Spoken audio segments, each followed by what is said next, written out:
Hey guys, if you would like to learn more about this stone here and a few others we got over here, then stick around. We're going to share some pretty cool things with you.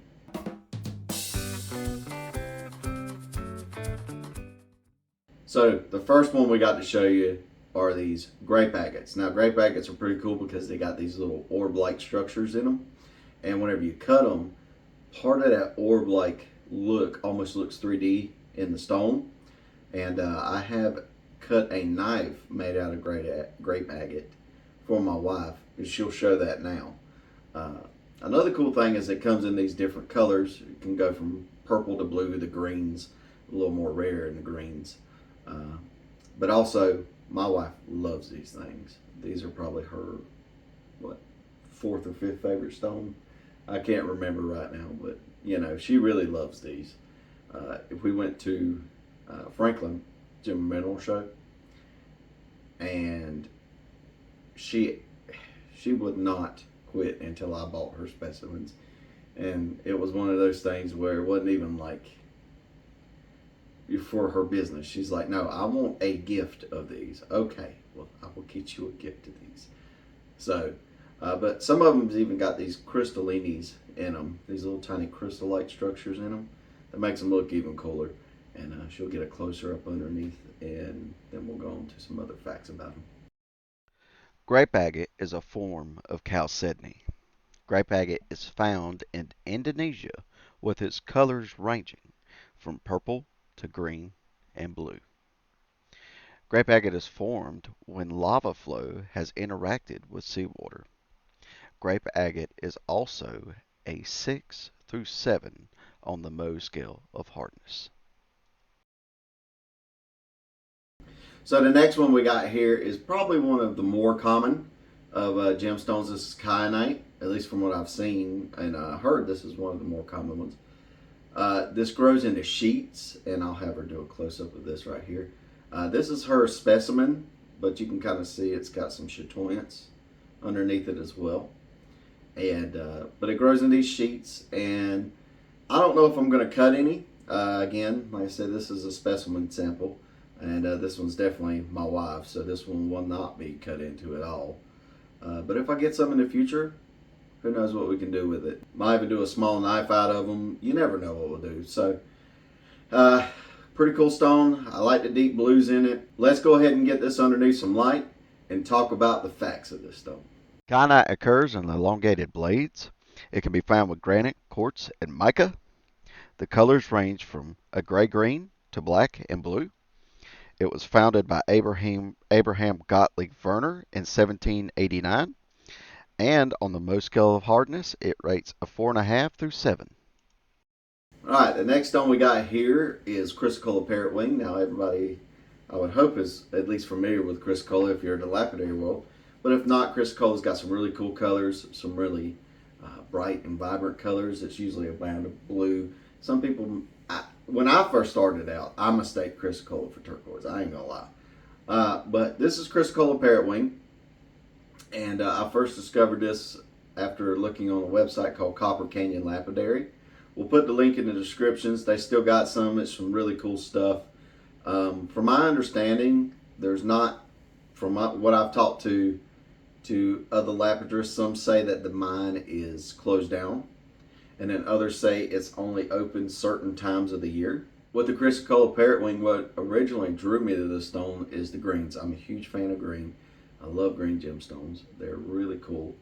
But also, you have some reds, you have some blues, and you have this quartz that runs through it.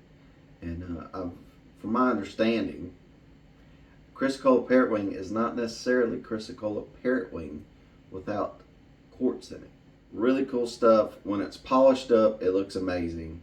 I mean, you can't really beat this stuff when you're wanting something that's semi-precious and affordable price range, but also just a really good stone. It's really fun to have, and I'm sure if you gave it to somebody you love or wore it yourself, you go out and you'd probably turn a couple of heads, if not. I've had Laura wear some of hers, and everybody says how pretty it is. So yeah, Really good stone. Let's get this underneath some light so you can see it up close, and then I'm going to give you some facts about it. This stone could be found in Mexico and the southwest United States. It is most likely named for the colors that resembling a parrot wing. It is a mixture of Chrysocolla, jasper, azurite, and quartz, and on the Mohs scale of hardness is a 3.5 to 4. All right, so I was going to do Azurite and Malachite, but they don't really, I couldn't really find information on them forming together. I found the information on them forming separately. So what we'll do is we'll do one video now, and we'll talk about the Azurite, and in a future video we'll talk about the Malachite. Both very cool stones, and whenever they're together it's even cooler. So you got your Azurite here, and what really brought my attention to Azurite is my wife. So she's huge fan of Azurite. She loves this stuff.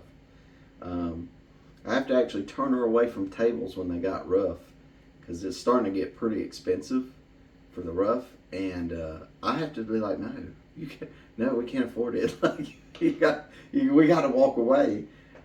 So really cool stuff. I know at least this time during Franklin's Gem and Mineral Show, she is going to want to get another piece of this stuff. I mean, she really loves it.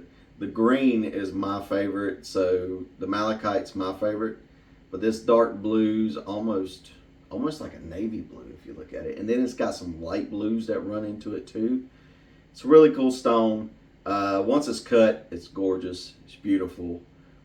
I actually have thought if I could get enough Azurite and Malachite to maybe do a small knife out of this, or maybe do some things for future projects. I won't be quiet about that until the video releases on it. But we got some future projects coming that we haven't told anybody about yet, or at least we're looking into. Let's get this underneath the light, and let me tell you some facts about Azurite. So remember to like and subscribe, and let's get back to the video. Azurite is a copper mineral found in oxide zones of copper deposits. Azurite is from all over the world, from Arizona to China. The blue of the azurites were used as pigment and paint. Also, azurite is found with malachite as well. It's a 3.5 through 4 on the Mohs scale. And for our final stone, what we got here is Tanzanite. Now, Tanzanite's pretty unique because it's a very, very rare stone. I have learned this, that for every one Tanzanite, there are 1,000 diamonds. So that's to kind of tell you how rare Tanzanite is. I do have some of this rough right here, and I do plan on faceting this up whenever I get to have a faceting machine to facet this up and make her a ring out of it, and her being my wife. Really cool stuff. I really love the colors in it. So from my understanding, you want a light stone whenever it comes to rough like this, because you want the light to be able to penetrate it better. Now, I'm still learning, so this could be true for some stones, not true for others. But I really do like the stones. Let's get it underneath the light, and let's share some facts with you. Tanzanite is made of calcium, aluminum, hydroxyl silicate, discovered in 1967. It is found in only one place in the world, in the Merlani Hills in northern Tanzania. For every 1,000 diamonds in the world, there is only one Tanzanite. The hardness on the Mohs scale is a 6 through 7. Tanzanite is also the birthstone for December and the 24th anniversary gift. Alright guys, I hope you found this video informative, or at least like the stones. So please like and subscribe. We also are going to do some more informative videos in the future. One particularly with the Sonoran Sunrise here. Really cool stone with a really cool story. So we'll see you next time.